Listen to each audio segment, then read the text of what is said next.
Oi, pessoal! Hoje a gente está começando aqui o nosso primeiro podcast junto da Rádio Nova Brasil FM, aliado à nossa coluna, que é o Papo de Bem com a Mente. E hoje a gente vai conversar aqui sobre um tema muito importante, que é o Maio Laranja. Então, eu vou primeiro me apresentar. Eu sou Vanessa Lacombe, sou psicóloga há mais de 20 anos, não preciso revelar quantos exatamente. Mas, então, a gente está aqui para falar sobre esse tema. E aí eu vou pedir para cada um se apresentar também, para que vocês possam conhecer quem está aqui com a gente hoje nesse bate-papo. Oi, eu sou a Fran, psicóloga clínica, trabalho junto com a Vanessa, especialista no atendimento infanto-juvenil, e esse tema é muito importante não só para a gente falar sobre o Maio Laranja, a gente precisa falar sobre esse tema o tempo todo. Olá, pessoal. Meu nome é Wesley Pereira. Sou conselheiro tutelar na Canangolândia, já de 4º mandato. E vamos lá, né, bater esse bate-papo que é de suma importância para a gente, para a nossa sociedade e para a proteção de nossas crianças e adolescentes. Gente, meu nome é Bia Albuquerque, eu sou jornalista, sou especialista em saúde mental na parentalidade e também estou concluindo um curso de prevenção e combate ao abuso de crianças e adolescentes. E acho que, né, como já foi dito aqui, o Maio Laranja é um marco, mas não pode ser o mês exclusivo para a gente falar desse tema que acontece todos os dias e que é um tema desconfortável para ser falado, mas que é extremamente necessário. Então, parabéns pela iniciativa de vocês trazerem um tema tão importante. Ai, que bom, gente. Estou muito feliz de estar com todos vocês aqui, né? Então, o Espaço Clínico Imaginatório trazendo esse bate-papo. E aí, vamos falar um pouquinho, então, né?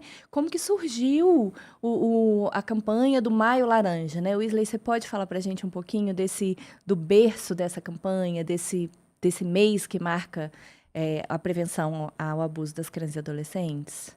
Sim. Pessoal, primeiramente vale ressaltar, né, que neste ano de 2025, né, se completa 25 anos da Lei 9.970, né, de 18 de maio, da qual, né, faz referência, né, uma criança de 8 anos, a Ariceli, que foi, né, ela foi, assim, sofreu todo tipo de violência, podemos dizer, né? Uhum. Ela foi violentada, né, ela teve o corpo queimado com ácido, né, e assim, 57 anos, né? 57 anos se passando, né? A gente colocando aqui seus agressores, né? Na época, no primeiro momento, eles foram julgados, né? Condenados, mas depois, com recurso, foram absorvidos e até hoje, lamentavelmente, não tem os culpados, né? Então, faz essa menção, essa criança, Ariceli, foi em 1973, 18 de maio de 1973, e assim, é importante, né? Igual a Bia falou, a gente não pode olhar pela data específica, hoje, né? Acho que são todos os dias, todas as horas, todos os segundos. É difícil a gente falar que no momento que a gente está batendo esse bate-papo para orientar as famílias, orientar a sociedade, nós temos uma criança sendo violentada. Uhum. Né? Então, assim, é muito triste, preocupante, né? Então, a nisso. gente, essa menção, esse marco, né, de 25 anos, da gente refrisar um pouco mais. Né? E eu acho que é importante, eu acho que no decorrer do nosso bate-papo a gente vai falar um pouco sobre rede de proteção. Uhum. E eu acho que, eu sempre falo nas minhas falas, que é o seguinte, que a maior rede de proteção tem que ser a família, principalmente no viés naquela questão de prevenir. Né? Uhum. Então, é mais ou menos um resumo, né, bem sucinto sobre isso, Uhum. né, sobre o nosso tema. Uhum, maravilhoso. Fran, e conta pra gente assim um pouquinho quais são os sinais, o que que os pais devem estar, o Wesley falou agora, né, da importância da família prevenir. Na verdade, a gente sabe também que a maioria dos abusos, das violências acontecem dentro de casa e com pessoas conhecidas, mas quais sinais as famílias precisam estar atentas dentro de casa? O que a gente precisa olhar e falar assim, esse comportamento aqui não foi legal, isso aqui está diferente, esse comportamento aqui é um alerta. O que as famílias precisam estar atentas? Principalmente observar alguma mudança de algum comportamento que a criança começou a emitir inesperadamente. Por exemplo, aumento de peso, de sobrepeso, o sono, se o sono estiver muito alterado, irritabilidade. Quando ver a pessoa, o suposto abusador, ela se retrai, ela se fecha, ela não quer mais ter contato. Uma coisa que as famílias têm que estar muito atenta, como o Wesley já falou, geralmente são pessoas próximas à família. Não é um estranho. Isso pode acontecer, mas dentro das estatísticas que eu fui observando, que eu fui lendo, é uma pessoa próxima. E aí é isso, observar mudanças. Quem conhece a criança vai saber o tipo de comportamento que ela vai alterar. Não tem como a gente especificar um modelo de mudança, mas é estar atenta. Agressividade ou se fechar, porque também se a criança ela é muito espontânea, ela tende a se recolher.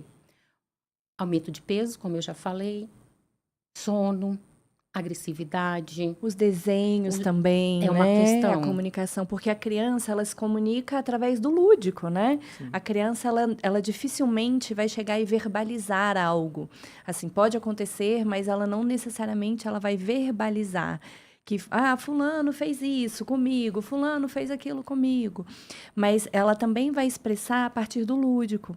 Então, observar muito as brincadeiras é fundamental, né? Então, como que ela está brincando com os bonecos, os desenhos que ela faz, se são desenhos que começam a apresentar transparência, que a gente chama, né? Então, desenhos que começam a aparecer mama, começam a aparecer os órgãos sexuais. Então, são alertas. Coisas que a gente precisa olhar e falar assim, isso aqui não estava antes. Não era né? comum no cotidiano da criança. Então, tudo que sai do cotidiano, da rotina, os pais precisam observar. Dentro do consultório, é o que a Vanessa falou, a criança não vai chegar e relatar, geralmente. Então, é através do lúdico que a gente, no consultório, começa a observar algum tipo de mudança no comportamento da criança. E aí, o apoio da família é muito importante, porque se eu suponho que houve, para quem eu tenho que pedir ajuda, a quem eu tenho que participar, que a criança está sendo negligenciada, desrespeitada.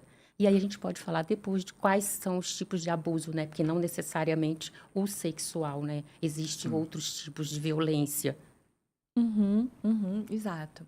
Bia, você quer falar alguma coisa? Olha, eu estava aqui Tá ali. ouvindo. Na realidade, assim, eu acho que o papel da família e da escola também, mas assim, prioritariamente da família, é de orientação. Eu acho que a educação sexual, ela previne os abusos e ela previne também que os nossos filhos, em algum momento, se tornem pessoas que cometam abusos. Porque a gente tem que olhar para os dois lados, né? Porque Sim. todos os abusadores já foram crianças e, normalmente, os abusos, eles são transgeracionais. Exato. Eles vêm de uma história familiar ali que normaliza ou abafa aquele tipo de comportamento. E eu acho que o que permeia o coração e a cabeça das famílias é muito a culpa. E eu acho que a culpa, o único culpado de um abuso acontecer é o próprio agressor. Não existe nenhuma forma da gente transferir essa responsabilidade nem para a vítima e nem para a família da vítima. Eu acho que esse é o primeiro ponto, que eu acho que é o sentimento que aparece mais, né, nas mães, nos pais, enfim, em quem é o cuidador daquela criança.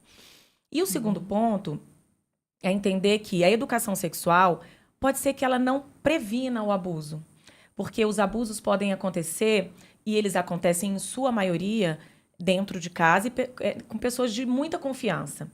Então, normalmente o perfil dessas pessoas, eles são prioritariamente do sexo masculino, quase 80% dos agressores sexuais são homens. E quando a gente fala do abuso intrafamiliar, que acontece ali dentro da mesma família, a gente tem 72% de prevalência do pai biológico. Existe até um preconceito em torno dos padrastos e tudo mais, mas a gente olha aí 72% dos abusos dentro da própria família acontecem pelos pais, aí seguido de avós e, enfim, tios. Então, a gente tem que orientar os nossos filhos e entender que muitas vezes, por mais que a gente oriente, pode acontecer, mas a orientação faz com que os nossos filhos identifiquem que aquilo ali não tá legal, não tá bacana, e tragam para o adulto de referência e o adulto responsável.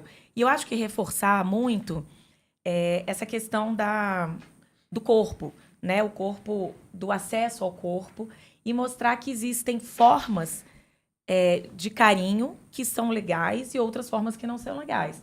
Então, né, nessa formação que a gente faz, a gente fala do carinho legal e do carinho que não é legal. Então, o carinho que precisa fechar a porta, não pode contar pra ninguém. Os Aquele segredos. carinho que deixa você triste, ele não é um carinho legal. O carinho que ele é feito na frente de todo mundo, que é o abraço, é o beijo, é o colo, que você pode contar para qualquer pessoa que aquela pessoa te tocou, então é aquele toque legal. Porque é como você falou, é a questão do lúdico, né? A criança entender pelo lúdico, porque não dá para você dar uma aula de sexualidade para uma criança de 3, 4 anos. Então ela tem que entender ali no lúdico. E eu acho que o que você falou sobre os sinais, a criança dá muitos sinais, né? A criança se comunica, assim, de muitas formas. Na alteração de apetite, né? Xixi na cama, enurese noturna, a mudança de comportamento com o próprio agressor, como você disse, aumento ou diminuição do peso, agressividade. Mas eu acho que a escola, ela é o lugar onde a criança consegue se comunicar melhor por conta dos desenhos. Né? A gente tem o hábito em casa, às vezes, de desenhar com os nossos filhos, mas não de uma maneira sistematizada. Quando você olha a linha do tempo de uma criança que sofre ou que está sofrendo algum tipo de abuso sexual, e a gente falando de abuso sexual porque a gente está no Maio Laranja, existem, como você disse, muitas outras violências, né? Você identifica as cores escuras, ela sempre triste, ou ela se desenha só deitada. Enfim, tem uma série de sinais e eu acho que, né, eu trato muito da questão da educação, né? Sou colunista de educação e eu acho que as escolas, elas precisam sim, primeiro ter esse olhar para que seja identificado de uma maneira mais precoce e saber qual é a rede, o que ela precisa fazer e qual é o caminho, se houver qualquer tipo de desconfiança de que uma criança está sofrendo qualquer tipo de abuso, né? Eu queria voltar um pouquinho nessa questão que a gente falou sobre, assim, como que a família protege, né? Ensina para a criança a educação sexual. Então, a importância da família, assim, dos pais. A criança, ela vai entender que ela está sendo, de alguma forma, violentada, que ela está sendo invadida, a partir do momento em que ela é uma criança respeitada nos seus limites, na sua rotina. Então, se é uma criança que você está fazendo uma cosquinha, a criança fala, para, e você para, ela entende que ela tem esse poder de dizer não e que o outro respeita. No momento em que o outro a invade, a desrespeita, ela vai sentir se ela passa por rotinas, por momentos em que ela é respeitada no não dela. E esses não são pequenos não. Sim. E Né? até na validação do sentimento, né? Sim. A gente Isso. pensa que não, mas fala assim, vamos parar com essa frescura, para de chorar, isso não é motivo de Você é choro. criança. Vamos parar com isso. E isso tudo vai fazendo a criança duvidar dela mesma. Exato. Né? Sim. E questionar a maneira como ela sente. E aí, no Sim. momento que ela se sente violada por qualquer pessoa, ela também vai se questionar. Né? E Exato. ela não vai ter esse trânsito da segurança de que a minha mãe, ou o meu pai, o meu avô, a gente não sabe quem vai ser o adulto de confiança. Sim. Porque é importante também a gente falar isso. Que, sim. que não é a referência, não é o pai ou a mãe. Até porque os abusos podem ser cometidos Sim, pelos dois. pelos cuidadores. Sim. Quem é o seu adulto de confiança? Quem é a pessoa que você confia? Pode ser a professora, Sim. pode ser uma tia, uma madrinha, o avó, a mãe, o pai, mas tem que ser um adulto de confiança que ela tenha de referência, né? Isso. E eu acho, só um pouquinho, eu acho importante só ressaltar sobre essa fala de como é o abuso, como que a gente pode começar a prevenir. Gente, a educação sexual começa com o bebê. Quando você vai trocar a fralda de uma criança, você tem que pedir permissão para ela. Falando, olha, a mamãe está fazendo isso. Enfim, o cuidador. Eu vou limpar a sua parte genital. Por que você fez xixi? Por que você fez cocô? Na hora do banho, eu estou passando esse creme, esse perfume, esse aqui no seu corpo. Eu, que sou sua responsável, eu estou te tocando. E ir nomeando as partes do corpo para a criança. Então, a educação sexual começa a partir do nascimento. Você indo permitindo, pedindo permissão para acessar esse corpo que não é teu.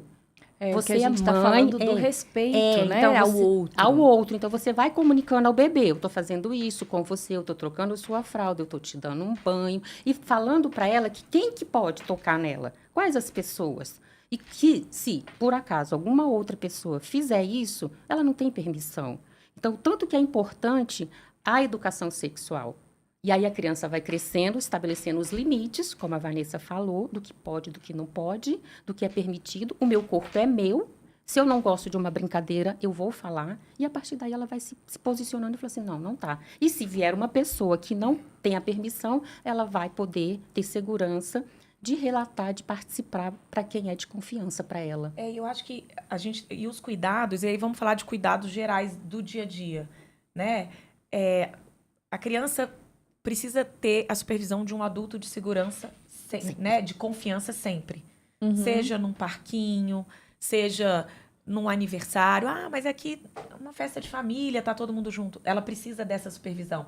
Tá num restaurante, vai no banheiro. Não, aqui é o banheiro aqui do lado. Vai lá, filho, a mamãe tá olhando. Não. Então, esse cuidado, porque normalmente o perfil desses abusadores são pessoas bacanas. Sim. São pessoas socialmente respeitadas. Todo mundo acha esse cara muito bacana, muito legal. Até porque a aproximação dessa pessoa com crianças precisa ser, né, Suave, cultivada. Aos Sim, poucos, né? Com Aquele- delicadeza, A com gente brinquedos. tem a ideia do estuprador, né? Vamos falar assim, que o abuso sexual, ele não precisa ter conjunção carnal para Sim. ser colocado judicialmente ali como estupro de vulnerável. Então, Sim. qualquer ato libidinoso com crianças Toque, ou né? adolescentes, né, menores de 14 anos, já é considerado considerado. estupro de vulnerável. Ele tem uma abordagem legal, né? Um perfil sedutor, né? Com certeza. Até Sim. para que no momento em que ele assim, Ele se aproxima. desmascarado, não, Desmascarado. quando ele né? Sim. As pessoas vão duvidar. As pessoas A ficam ideia impactadas. é que Aham. eles duvidem. Eu Sim. lembro que no workshop que a gente fez desse curso, eles falam como é a formação da polícia lá dentro da DPCA para identificar esses agressores. E um dos exercícios que ela fala é assim: imagina a pessoa da sua família ou do seu círculo mais legal, aquele que está no churrasco e fala, não, eu vou ficar com as crianças, pode deixar. É esse o perfil. Não é o perfil com aquela cara de Carrancudo. bravo, aquela pessoa que, né, irritada, que não fala com ninguém. Não, é justamente O tiozão oposto, legal, o né? tio legal. É o tio carismático, legal. né? Legal. O carismático que adora chamar a atenção das crianças, que as Exatamente. crianças são Exatamente. seduzidas, mas não sabem o risco que estão correndo. Então, por isso que é importante o adulto orientar. E supervisionar. né? Ele faz o caminho contrário, né, do que a Fran falou. Né? Quando os pais ali estão tendo os cuidados com as crianças, falando, olha, eu vou te tocar por causa disso, vou tocar sua fralda, o suposto abusador, o abusador propriamente dito, ele faz o caminho contrário. Ele vai pegar essa confiança com a criança, ele vai adquirindo essa confiança, para quando ele for executar o ato, a criança não faz nenhum tipo de repulsa. Né? E, lamentavelmente, né, como os números que a Bia citou, o que acontece? Esse abusador, ele vai cometer esse ato no momento onde ele estiver mais só com a criança, né? É um momento que, por exemplo, os pais viajam, deixam essa pessoa de confiança, né? O tiozão do churrasco. Não, é um cara legal, um cara que sempre a gente tem confiança. E nesse mesmo lapso temporal, é o tempo que ele já se criou esse elo com a criança. De confiança. De confiança, né? Aquela historinha da balinha, aquela historinha... E assim se vai. Então, assim, ele faz o percurso contrário, ele adquire essa confiança. Aham, Né? E Até o- para invalidar a criança. Ó, se Exatamente. você contar, ninguém vai acreditar, porque tem as fases, as etapas, né? Ele comete o ato, e aí no momento que ele começa a se sentir vulnerável, será que essa criança vai contar? E começam as ameaças, Sim, né? isso. Se você falar, sua mãe vai morrer, enfim. Aí Isso. são várias, várias estratégias diferentes, infelizmente. E dentro do contexto que a gente já comentou um pouco antes dos sinais, a gente tem aqueles sinais, né, mais sensíveis, que é aquela, né, vai se retrair, a criança se retrai, fica ali, mas tem outros sinais que ele vai evoluindo. Sim. Que é até o que a Bia falou. Eu mesmo sou um dos grandes exploradores das escolas, né? Que eu entendo que a escola passa mais tempo com os nossos filhos do que nós mesmos. É verdade. Então, assim, dentro das escolas, que outros sinais, né? Que é provavelmente aquela colega que não é o pai, que não é a mãe, que não é a tia de confiança, mas por pouco momento de estudo, a adolescente, hoje a gente já vai falar, agora falando de adolescente, ela se sente corajosa, vai lá e fala assim, ô colega, aconteceu tal coisa comigo há 5 anos atrás, 6 anos atrás. né? Mas quantos sinais já não foram passados ali? Aham. Exatamente. Na pandemia a gente viu o impacto do isolamento social na questão da denúncia dos abusos, né? Sim. Porque as crianças não estavam na escola. Então, olha a importância da escola na vida dessas crianças e desses adolescentes. Então, como você falou, né, Wesley, a escola é um ambiente onde a maioria das crianças passam a maior parte do tempo, e a escola tem o dever, gente, não é a opção. A escola tem o dever de denunciar. Em que momento, Wesley, essa denúncia precisa ser feita? Porque a gente tem um tabu muito grande de que eu só posso denunciar se eu tiver certeza. Como que é isso? Explica, o conselheiro tutelar explica pra gente. Olha, a gente trabalha muito parecido com o bombeiro, né? A gente não pode deixar o fogo se alastrar. Então, o conselheiro tutelar, ele não tem que nem fazer investigação. Havendo suspeita, ele já tem que acionar as autoridades competentes. É claro que o conselheiro tutelar, e a gente entra em outra problemática, né, de conselheiros, mas assim, eu tenho fiel confiança em todos os conselheiros tutelares que trabalham no mesmo pilar, que não é revitimizar essa criança. sim. Então, a gente vai buscar, houve-se uma denúncia, né? Já tem uma suspeita, a gente já vai acionar. DPCA, que é um órgão de investigação, Ministério o Público, Ministério Público, o Conselho Tutelar é uma porta de entrada. Porém, a gente coloca o Conselho Tutelar como porta de entrada como um órgão institucional do governo. Mas a própria família, ela também pode ser uma porta de entrada. Aquele tio porque a gente tem que pensar também assim, no olhar clínico dos familiares. Agora a gente entra em outro problema. Às vezes é aquele ou pai provedor, ou padrasto, aquela pessoa provedora que a mãe não tem coragem de denunciar, né? Ou a própria a filha mais velha daquela criança que foi abusada não tem coragem, eu vou denunciar o meu padrasto, ele que ajuda. Então, assim, a gente tem essas problemáticas. Mas o momento certo tem suspeita, denuncie. O papel de ter certeza não é nosso, não é né? nosso, De- não é da nosso. polícia Faz a e da denúncia. justiça. Eu vou citar um fato, houve-se não de abuso, mas houve-se um fato de violência, né? Eu gosto muito de citar esse fato. Ocorreu aqui em Samambaia, eu não vou expor muito a situação, mas de uma criança que ela foi violentada pela mãe, né? Veio de fora de Brasília e depois de muito tempo, né? Essa mãe veio cometer um ato cruel com essa criança, que foi matá-la, essa criança. Né? Então, quantos gritos essa criança deu dentro de casa? E aquele vizinho ouvia, mas deve ser só coisa de criança. Não, teve uma suspeita que aquela criança estava sendo maltratada. Então, assim, chama a polícia, ou vai lá, está acontecendo alguma coisa. Né? Então, assim, o momento ideal é na suspeita. E as pessoas têm medo de denunciar, né, Wesley? Quais são os canais seguros que a gente tem para fazer uma denúncia anônima? Olha, um canal que eu acho importante é o Disque 100, né? Que a denúncia vai chegar e nós somos obrigados a responder essa denúncia. Né? O próprio Ministério Público, hoje nós temos aqui no Distrito Federal o Cisdeca, que também passa essa denúncia que a Secretaria de Justiça, né? Está dentro da Secretaria de Justiça, hoje o Conselho Tutelar está dentro da estrutura administrativa da Secretaria de Justiça. Porém, se for pensar no lado assim, ele vai ter sua celeridade, mas se for pensar no caso mais rápido, é procurar logo uma polícia militar, procura logo a delegacia, o mais rápido possível. Né? Você não precisa se identificar. Hoje, a própria Polícia Civil, né, tem um 197, que é o Disque Denúncia, né? Mas, assim, pensando naquele pensamento do bombeiro, a gente tem que pagar o fogo o mais rápido possível. Então, o Disque 100 ele é valioso pela questão do Disque Denúncia, porém, pode demorar algumas horas, e essas horas, esses minutos são preciosos, né, para a gente. E importante para aquela criança que está sendo abusada.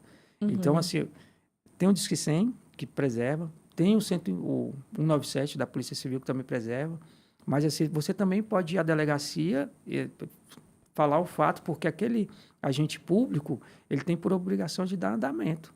Né? E, eventualmente, até emitir uma medida protetiva para já afastar, né, o suposto agressor da criança, para que as coisas, se estiverem, né, de fato acontecendo, ela seja interrompida, né? Porque você chega em qualquer delegacia e fala, olha, tem um fato X, e, inclusive, eu aqui, né, eu gostaria de parabenizar muito a Polícia Civil, assim, porque acompanhei um fato no mês passado que não era competência, no caso da DCA2, né, e passou-se, a questão era um fato que ia ser acompanhado pela DCA. Aí o que eles fizeram? Não, nós vamos fazer o registro sim aqui, depois a gente passa, né, nesse viés de, não, vamos resolver o problema primeiro.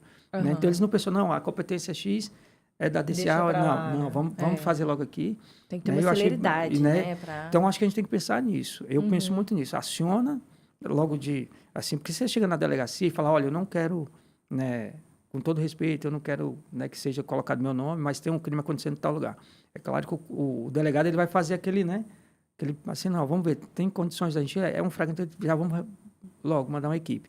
Tem casos, chegou na delegacia, a própria delegacia já liga para o conselho tutelar, olha, chegou um caso aqui, de uma suspeita e tal, é no endereço tal, você pode dar uma olhada para a gente? Né? Então, tem esses canais, assim. Tá. O próprio conselho, a gente também preserva as pessoas, né? A gente recebe a denúncia, não, você não precisa se identificar, aí a gente acompanha. Ótimo. E uma coisa importante também, né, que eu acho que vale a pena a gente alertar, é que se uma criança, um adolescente relata para você um abuso, uma situação de violência que ela passou, não fica cavucando, não fica enchendo de pergunta. A delegacia, a DPCA, tem um procedimento, um protocolo padrão que foi desenvolvido pela nossa delegacia, pela nossa Polícia Civil aqui de Brasília. Então, é um protocolo padrão que, inclusive, foi implementado no restante do Brasil, nas outras delegacias. Para quê? Para evitar a revitimização dessa criança e a implantação de memórias. E, principalmente, para a gente também não trazer para essa criança uma sensação de que ela não foi bem acolhida, de que a denúncia que ela fez não foi validada, não foi ouvida, né, de que ela foi desqualificada na dor e na invasão, na violência que ela sofreu. Então, a gente precisa conduzir para as pessoas capacitadas a lidar com essa situação de denúncia. Tá? Então, esse é um alerta fundamental. E é bom falar, assim, a DPCA, ela é uma delegacia que funciona de expediente. Então, se aconteceu qualquer coisa, né, de expediente, assim, dias úteis, né, no horário comercial. Então, se você, como o Wesley disse, você tem qualquer suspeita e a DPCA está fechada, você pode ir na delegacia da mulher. Ou numa delegacia qualquer da Polícia Civil, que eles vão acolher a denúncia, fazer a investigação. E como você disse, a DPCA ela tem um protocolo de escuta especializada, que é feita pelos agentes, eles foram capacitados. A equipe de Brasília é referência mesmo no Brasil. Eles estão dando curso em vários lugares do Brasil, da escuta especializada. Muitas vezes, quando esse fato é denunciado pelo Ministério Público e vira um processo judicial, uma ação penal, muitas vezes essas crianças precisam falar novamente em âmbito judicial, né, pelo psicossocial do Tribunal de Justiça, mas, de fato, essas pessoas são muito preparadas para acolher esse depoimento e se uma criança, nosso filho, nosso sobrinho, falar pra gente, eu acho que a primeira coisa que a gente não deve fazer é perguntar se ele tem certeza. Isso. Você tem certeza? Você tem noção da gravidade? Porque você tá falando, o fulano pode ser preso, isso vai acabar com a vida. Tem certeza? Porque aí a criança que deve ter matutado ali muito Juntou tempo muitas para forças, conseguir né? fazer isso. E aí a primeira reação que você tem é essa, ela vai se esquivar da fala, né? Então é importante falar sem inquirir, porque não é o objetivo. Sim, é uma isso. escuta mesmo. Deixa ela falar tranquilamente, para ela conseguir se sentir segura, até para que num segundo momento, para a polícia ou para a justiça, ela consiga se expressar, porque nesses casos a palavra da vítima tem um peso muito grande. Sim. Porque são crimes que não deixam provas. Se você leva, né, uma criança dessa de 3, 4, 5 anos ao IML, muito provavelmente não há lesão visível. Sim, sim. E aí é aí que eu acho que é dentro disso também que esses criminosos se valem, porque Se resguardam, não é né? um estupro com condução carnal, se você pensa ali uma menina de 16, 17 anos, e aí se você não interrompe esse abuso ali na infância, se o abusador ele é do convívio familiar, muitas vezes você vê uma menina adulta conseguindo falar desse abuso com 20 anos em terapia. E outro detalhe, né, que Bia que falou na questão das denúncias, Vanessa, o Conselho Tutelar, ele trabalha 24 horas, né? Nós trabalhamos de 8 às 18 na sede e depois das 18 a gente tem um plantão, tem um conselheiro que ele fica responsável pela unidade, né? E ele é acionado, inclusive, pelo o Cisdeca, né, 125. Então, tem essa cobertura 24 horas. Então, a pessoa também pode procurar o próprio conselho tutelar da sua região. Né? Que aí o conselheiro ele vai fazer aquela triagem. Não, um caso de polícia, já vamos encaminhar. A gente já aciona, porque, assim, graças a Deus, a gente tem essa rede de proteção. A gente já liga na delegacia, ó, a gente tem um caso assim, assim, assim, assado, a gente está encaminhando. aí já somos bem acionados. Já chega lá, até mesmo para também esse tempo, porque para uma criança e para um adolescente ficar numa delegacia muito Sim. tempo, né? Aí ocorre vários fatores. Chega Operação X, chega não sei o quê. Então, Eu acho que nem precisa levar essa criança, né? A gente leva a criança quando ela vai Fazer Isso, o relato, o e depoimento. tal. A Uhum. gente pode... E o que eu achei bacana, você falou de 18 de maio, né? Que a lei, inclusive, tem um centro 18 de maio, Sim, né? Que tem. é de acolhimento. E eu acho que a polícia, a despeito do que diz o senso comum, acho que a polícia de Brasília é muito bem preparada, o Conselho Tutelar e a rede que o GDF tem é uma rede muito robusta, com profissionais, assim, muito preparados, né? E especializados nesse tipo de violência. Eu acho que as vítimas, se seguirem o caminho, né, que é orientado ali na delegacia, tem sim uma assistência muito boa. E a importância também da denúncia é que você fazendo uma denúncia, você faz com que outras crianças que estão passando por esse processo sejam incentivadas a fazer a denúncia também. Com certeza. Estatisticamente, tem 40 mil casos anuais que são feitos denúncia, né? Os que não são. Então, assim, é muito alto o índice de abuso infantil. Então, quando uma criança se encoraja, ela também vai dar encorajamento para outras crianças, para os outros adolescentes. Caramba, olha só, ela está passando por isso. Nossa, eu passei por isso também. E aí ela vai atrás de uma figura de referência e vai compartilhar.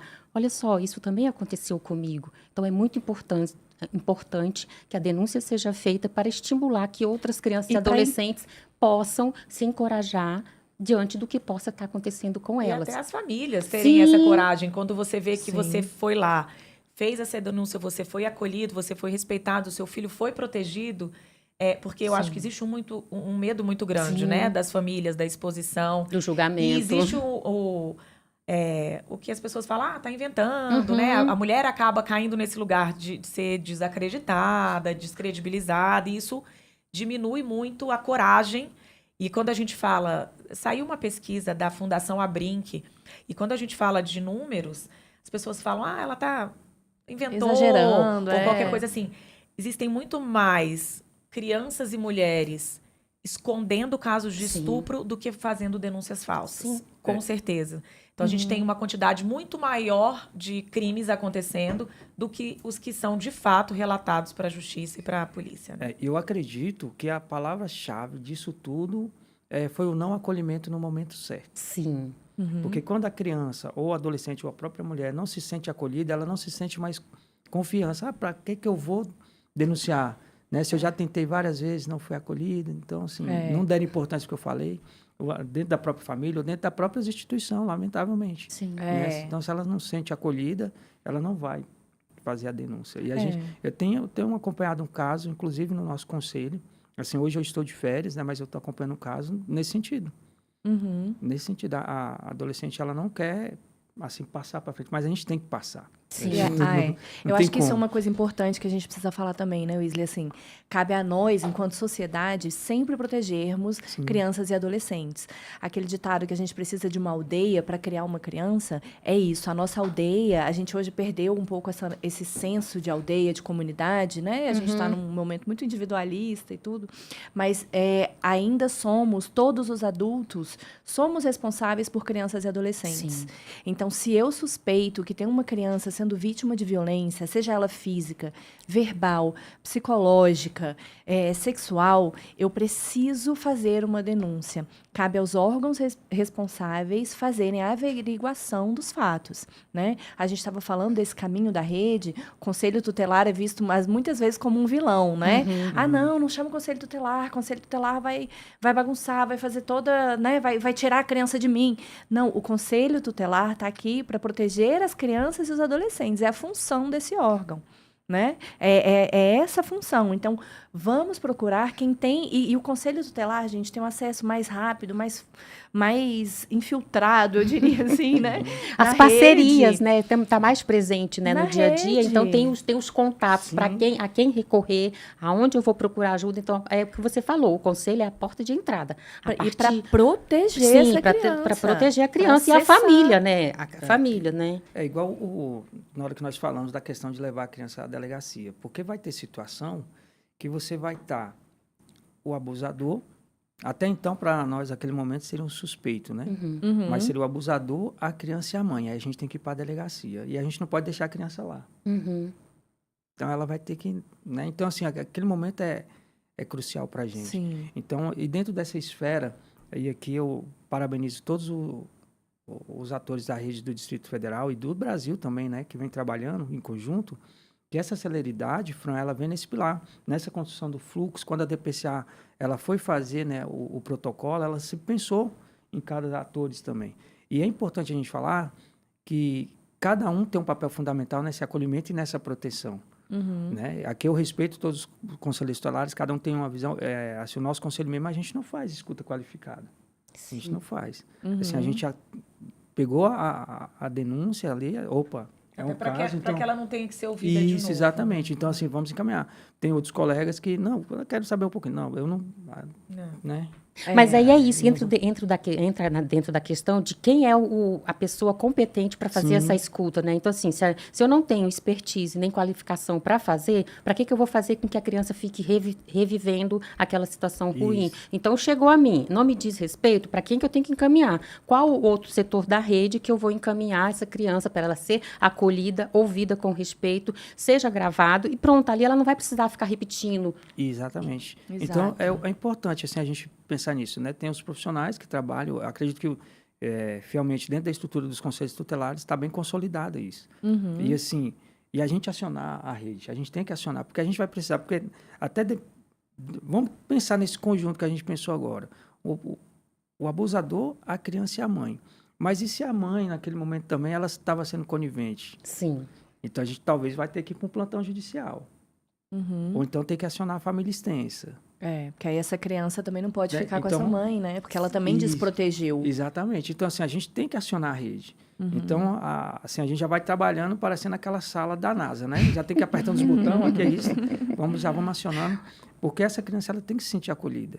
Isso. E essa fala é importante, porque as pessoas, quando colocam essa questão da denúncia, você tem que ter prova, mas você tem... Qualquer pessoa que suspeita e não denuncia, ela também está cometendo um crime de negligência. Sim, Seja sim. você Só bem mãe, lembrado. seja você vó, a empregada doméstica da casa, o vizinho, todas as pessoas que suspeitam ou que recebem um relato de uma criança e não dão andamento judicial, policial, também está cometendo um crime.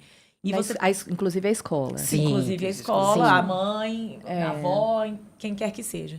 E a gente estava falando sobre essa questão de encorajar, né? Quando você faz uma denúncia e de proteger. E não só as denúncias anônimas, que eu acho que não devem ser a maioria. Acho que as denúncias acabam vindo de quem recebe o relato dessa criança, seja a escola, seja a mãe, seja o pai, enfim. Eu falo dessa questão do apoio social. Eu acho que as pessoas que têm essa coragem de denunciar, sejam as escolas, tem repercussões jurídicas e as escolas ficam receosas em relação a isso, né, de fazer uma denúncia falsa e aquele agressor ir lá e acioná-la judicialmente por qualquer coisa, uma calúnia ou qualquer coisa assim. E o apoio social, as pessoas tendem. Eu vi a entrevista de uma delegada essa semana, ela falando que quando ela prende um agressor, claro que é uma metáfora, mas tem uma fila de pessoas ali para defendê-lo. Sim. Não, mas ele é um filho maravilhoso. Não, mas eu trabalho com ele, ele seria incapaz de fazer isso. Não, mas eu conheço ele. Então, esse apoio social das pessoas que ouvem uma mulher, normalmente quem faz a denúncia acaba sendo a mãe, né? Ou uma professora, enfim. Acolherem também a pessoa que tem essa coragem de fazer a denúncia, porque o caminho não é um caminho fácil. A despeito da gente ter toda uma rede de assistência, é um caminho que você precisa repetir, você como responsável legal dessa vítima. Em muitas instâncias, essa história. E a vida não é só o processo judicial que vem. Você tem uma série de danos psicológicos, vocês sabem disso. Para qualquer pessoa que passa por isso, não só a vítima, mas toda a família. Psicológico, emocional, pedagógico, perda escolar, enfim.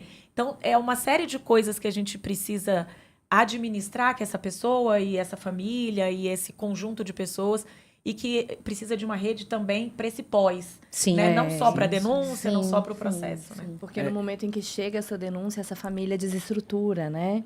Então, e aí, por exemplo, às vezes a pessoa que procurou para fazer a denúncia, ou a mãe, ou a avó, enfim, alguém, ela é culpada, começa a ser responsabilizada pelo resto da família. Mas você você disse que ele fez isso com a fulana, mas ele é uma pessoa tão boa. É você que está destruindo a sua família. É você quem está afastando o pai das crianças, um pai maravilhoso. É uma né? distorção, né? É uma distorção. Total. É o abusador que passa a ser protegido e não a e- vítima. E não, assim, não se iludam, né? Não se iludam. Apesar dos números ir, né, para a classe, né, assim, menos desfavorecida, Sim. não se iludam. A violência, o abuso, ele não escolhe a cor, não escolhe a classe social e não escolhe o momento. Né, a Perfeito, qualquer Wesley. momento. Então, assim, não Perfeito. se iluda. Então, o que eu sempre falo é a gente ter o olhar clínico mesmo. Então, assim, apesar da gente saber que nós passamos por momentos complicados na nossa sociedade, mas quantas crianças a gente não vê vulneráveis no Distrito Federal, debaixo de sol, né, Sim. ali nos sinais.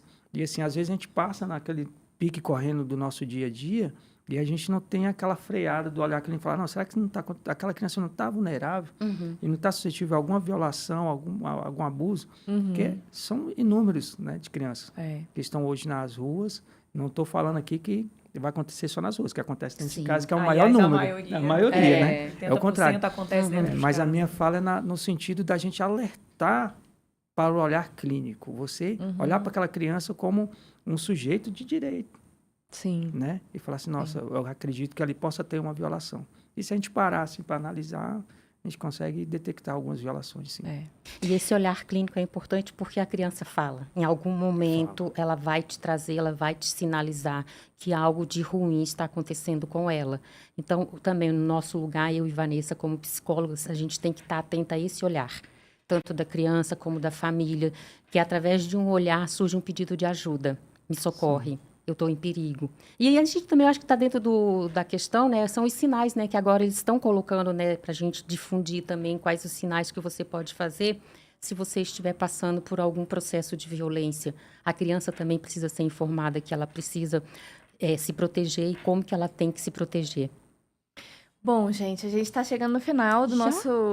nosso podcast. Passa muito rápido, né? É um bate-papo que a gente ainda tem tanto para conversar sobre Com isso, certeza. né? Dava para fazer uma série de podcasts. Dava, né, Bia? Eu também acho. Mas a gente precisa ir indo para o encerramento. Então, eu quero primeiramente agradecer a presença de todos vocês aqui. Obrigada, Bia. Obrigada, Wesley, Fran. Né? Muito importante a gente falar sempre sobre esse assunto. Vou pedir para cada um de vocês deixar aqui o seu arroba, né? Hoje em dia a gente se conecta, não tem jeito, pelas redes sociais. Então, para cada um deixar o seu arroba. Eu vou deixar da clínica, do arroba Imaginatório DF.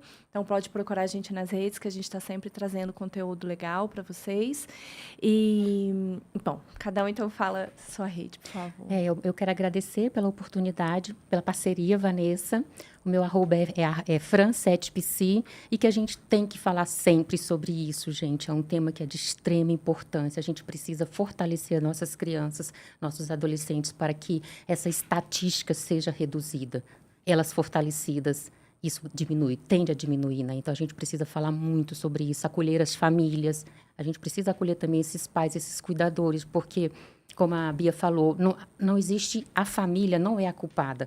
O único responsável é o agressor. Eu gostaria primeiramente de agradecer, né, pelo convite. Eu acho que é isso, é um dever de todos, né? O meu é @Wesley Capoeira, em nome, assim, como representante da Rede de Proteção. Também aqui deixo, né, os contatos, né, do Cisdeca, 125, Polícia Civil 197, Disque 100, né? E tenham esse olhar clínico e façam bonito, né? Denunciem. É isso mesmo. Gente, agradecer muito, Vanessa.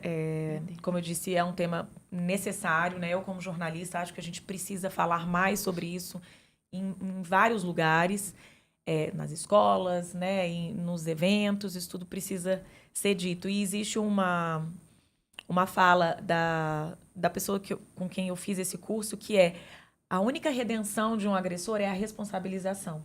ele precisa ser responsabilizado a despeito dessa violência acontecer dentro de casa, com pessoas próximas, a gente tem essa obrigação, porque a responsabilização faz com que outras crianças não sejam vítimas também. O meu @ é Bia_Albuquerques, com S no final. Gente, obrigada. Um maio laranja excelente para todos nós, que a gente consiga ser um pequeno agente de transformação nessa sociedade aí que a gente precisa, né, ajudar a crescer e proteger nossas crianças. Gente, obrigada por vocês terem acompanhado esse nosso primeiro episódio do podcast. Fica aqui o convite para o próximo. A gente vai convidar adolescentes para a gente falar sobre a escolha profissional, qual o impacto disso, como que isso chega nesse momento de tantas mudanças e transformações do mercado de trabalho. Fica com a gente para acompanhar. Obrigada.